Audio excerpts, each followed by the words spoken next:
Dam, கோயில், மலை இப்படி தனித்தனியாக எல்லா இடத்துலையும் இருக்கிறத பார்த்துருப்பீங்க. ஆனால் இது எல்லாமே ஒரே இடத்துல இருக்கிறது தான் திருமூர்த்தி மலை. இந்த மலையை பற்றி பார்க்குறதுக்கு வாங்க வீடியோக்குள்ளே போகலாம்.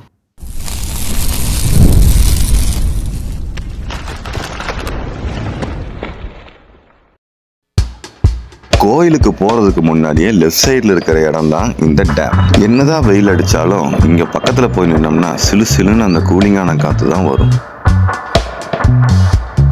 காலையில் வீட்டிலிருந்து கிளம்பும் போதே தக்காளி சாப்பாடோ சப்பாத்தியோ இந்த மாதிரி ஏதோன்னு வந்து கட்டிட்டு வந்து அங்கே உட்காந்து சாப்பிட்டு பாருங்க, சூப்பராக இருக்கும். அந்த டேம் பக்கத்துலேயே 2-3 கோயில்களும் புதுசாக கட்டிக்கிட்டு இருக்காங்க. அந்த கோயிலுக்கு கொஞ்சம் தள்ளி தான் கார் பார்க்கிங் ஃபெசிலிட்டி இருக்குது. நாங்கள் போன டைம் நியூ இயருங்கிறதுனால செம்ம கூட்டமாக இருந்ததுங்க. கோயம்புத்தூர்ல இருந்து பல்லடா வழியாக வந்தீங்கன்னா 95 கிலோமீட்டர், பொள்ளாச்சி வழியாக வந்தீங்கன்னா 85 கிலோமீட்டருங்க. உடுமலையிலிருந்து வெறும் 19 கிலோமீட்டர் தான். காலையில் 6:30 மணிலேருந்து சாயங்காலம் 6:30 மணி வரைக்கும் இந்த கோயில் திறந்துருக்கும். இதுக்கு பக்கத்துலேயே தான் நம்ம அமராவதி டேமும், தமிழ்நாட்டில் ஃபஸ்ட்டு கட்டப்பட்ட பரஞ்சோதி யோகா காலேஜ் இங்கே தான் இருக்குது. பக்கத்துலேயே முதல பண்ணையும் இருக்குது.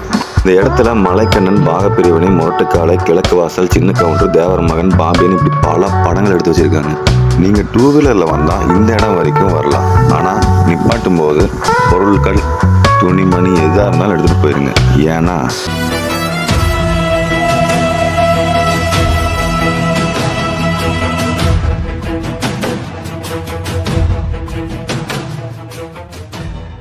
சிங்கம் காட்டுக்கு ராஜாவாக இருக்கலாம், ஆனால் இந்த மலைக்கு இவர் தான் ராஜா. குழந்தை இல்லாதவங்க இந்த கோயிலில் குளிச்சுட்டு சப்த கன்னிகளை வழிபட்டிங்கன்னா குழந்தை கிடைக்குங்கிறது ஐதீகம். குழந்தை பேர் இல்லாதவங்க ஞாயிற்றுக்கிழமை இங்கே இருக்கிற விநாயகர் கோயிலில் ஒரு வரடி கல்லுன்னு ஒரு கல் இருக்குங்க. அந்த கல்லில் தேங்காய் பழம் வச்சு அந்த கல்லை கையால் பிடிச்சு சாமி கும்பிட்டுட்டு வந்தோம்னா குழந்தை பேர் நிச்சயம்ங்கிறது இங்கே இருக்கிற ஒரு உண்மை.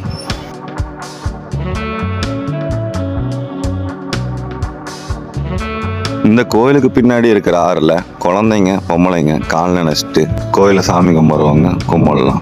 அப்படி இல்லாதவங்க இதுக்கு பின்னாடி லெஃப்ட் சைடில் இருக்கிற ஃபால்ஸுக்கு தான் இப்போ நம்ம போக போகிறோம். உள்ளே போகிறதுக்கு வெறும் 5 ரூபா தான் டிக்கெட்டு. ஒரு 1/2 கிலோமீட்டருக்கு மேலே இருக்கும். மலையேற்றமாக தான் இருக்கும். நம்ம நடந்து போக ஆரம்பித்தோம்னா 10 நிமிஷத்தில் போயிடலாம்.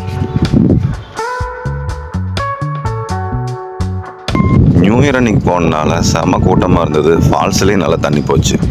இந்த திருமூர்த்தி மலை அருவிக்கு பஞ்சலிங்க அருவின்னு இன்னொரு பேர் இருக்குது.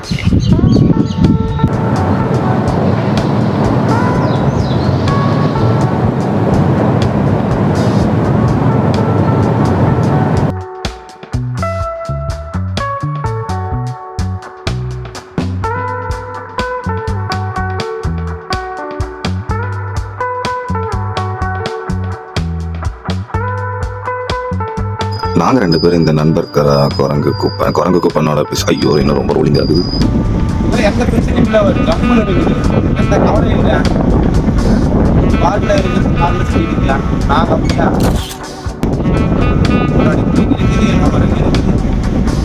இந்த அருவிக்கு போகிற இடம் எல்லாமே சூப்பராக இருக்கும். நல்லா இயற்கையை ரசிச்சுட்டு ஒரு சின்ன ட்ரெக்கிங் போன அனுபவம் கண்டிப்பாக எல்லாத்துக்கும் கிடைக்கும்.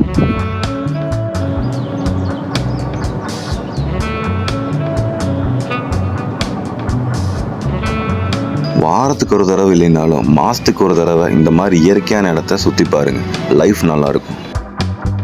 இந்த திருமூர்த்தி மலைக்கு போனவங்க கமெண்ட் பண்ணுங்கள், போகாதவங்க லைக் பண்ணிவிட்டு ட்ரிப்பை பிளான் பண்ணுங்கள். இந்த மாதிரி வீடியோவை தெரிஞ்சுக்க நம்ம சேனலை சப்ஸ்கிரைப் பண்ணுங்கள். அடுத்த வீடியோவில் மீட் பண்ணுவோம்.